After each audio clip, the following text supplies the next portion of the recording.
Hey, what's up? It's your boy Rico coming to you live and direct with the HANSSHOW Cybertruck Swivel Mount Kit for your monitor. You know, Tesla made the lame brain idea to just give us a monitor and not let it move. So this company created one that allows you to swivel it forward, down, left, and right. So if you're at a rest stop or supercharger or any charger, you can turn the monitor to your right and allow your passenger who should still be awake, keeping situational awareness on what's going on around you. And they can watch TV or YouTube or whatever they want to watch, it should be there. So here is my instructional video of the HANSSHOW Swivel TV mount. Okay, it does come with some associated parts. This is the cover because you're going to be replacing your ambient air temperature sensor. This is a USB 3 cable, no, USB-C cable that does your, be careful with this because it's actually going to go, it works one direction even though it's supposed to be a bi-directional cord. You have to flip this around if your monitor doesn't work. I'll tell you that in the video. Allen key, clip tool, it's like a little, I didn't use this. I think it's a 10 millimeter, but I didn't use it. And the Allen key goes for this, and they give you a Torx bit. This is to take off the ambient temperature sensor for you, and 2 screws. That's it for the equipment. And they give you the mount, the case that goes to the back of the screen, and this goes around the screen to cover the bottom. Easy peasy. All right, here's the install. What you do is take this here off, so it pops out on the side using this pry tool. Pretty easy. Right, the next step is I gotta remove this clip from out of here. Just use like a smaller screwdriver and it'll help you pry it off. It comes off pretty easy. And then after that, it'll be those 2 10 millimeter bolts.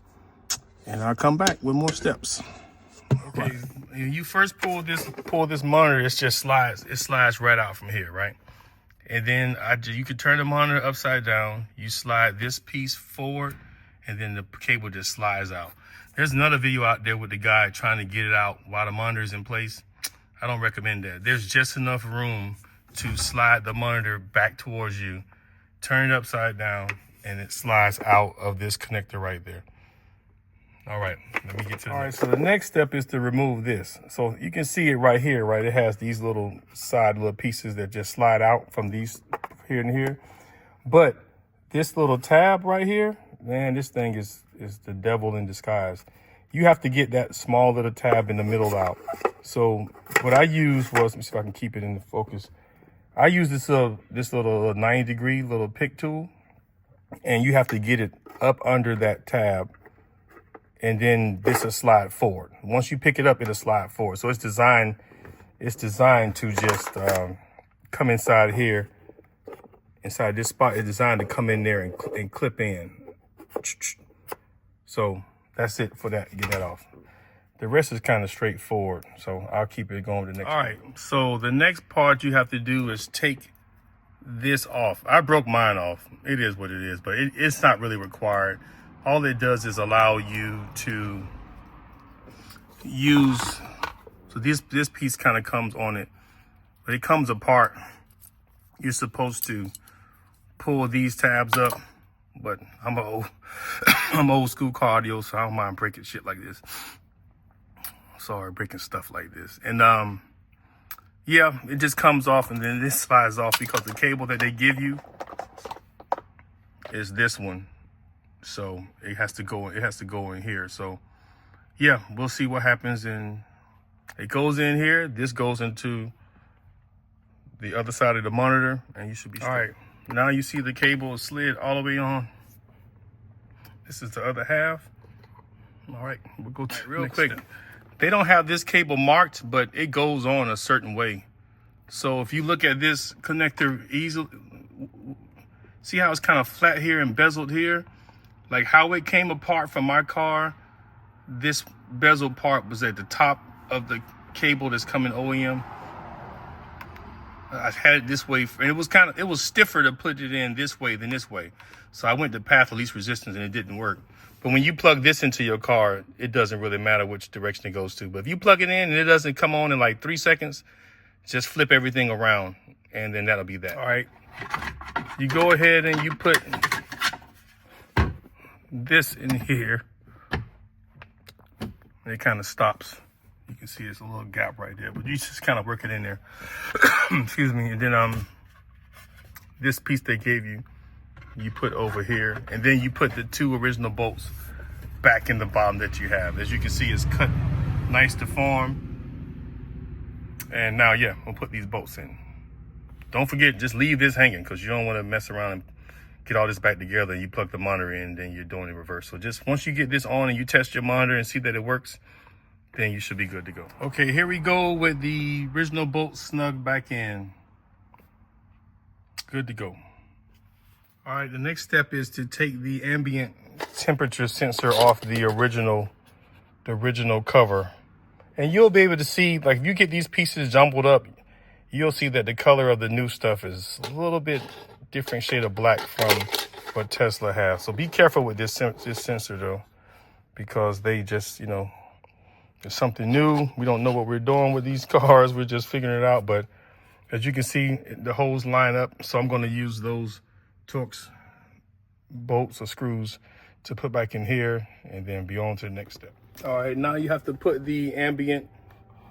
I mean, I can't really get a good idea on how I put that in, but just kind of feel it and get the ambient sensor. I had tightened these all the way up. One guy said he not to do it, but it didn't really matter. It's just plastic. You can stick this shit under here with duct tape if you want to. But as long as that little grill is exposed, you'll be fine. And the next step, then I put this cover on. As you can see, that's where the connector got to go. I probably should have put the cover on, but honestly, you can, if you feel like you can't get this back off again, you can notch this out, give yourself some room, because it's going to be behind. And I use these little covers that go behind the monitor to give you like storage, so that's going to be covered anyway, so it don't really matter. But I know I'm pretty slick with it. I'm a pretty good technician, so I'll get the cable in here, use the supplied hex bolts they gave us, and then it mounts back on again, and that should really be it as far as the install. If you did this once, you could do it again in probably 15-20 minutes, but I'm doing it for the video, and yeah, it should be good to go. It is all the way installed. Well, I gotta push this in because I moved this out the way. I gotta push this back in, but that's essentially how it goes. And on those bolts, you have to make sure you get them lined up in there, but pretty easy to install. And yeah, that's it. So let's see how it looks from the top. Here it is, completed and much better. Excuse my coughing, man. I don't know what's going on with that. Much better experience. You can even tilt it up. Never seen that before as far as like, I mean, it really gives you like that driver perspective, like you're chilling.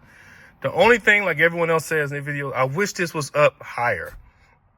I don't particularly like it down low like this. Like I said, I did the work, so I'm going to keep it on here. I don't feel like reversing everything, but it's definitely a better driver vantage point. But, you know, you're supposed to be looking straight ahead. It still has a spot for my phone. It's perfect to sit my phone here on the magnet. It'd be good to go.